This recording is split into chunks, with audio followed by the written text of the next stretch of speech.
Papakita ko lang po sa inyo ulit ang ginawa kong fake login para sa Friendster.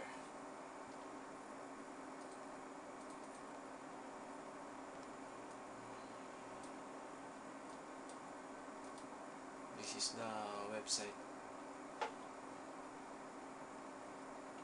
For example,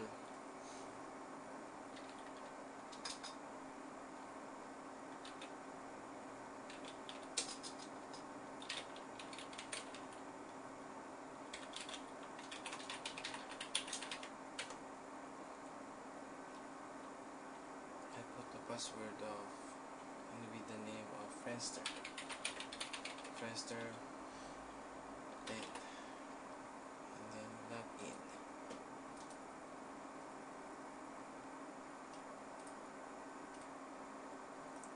Ito ang lalabas, the original website of Friendster.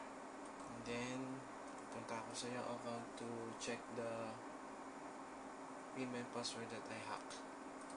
Ito po yung this is the account. Sign up. Show you the Friendster email ad and password.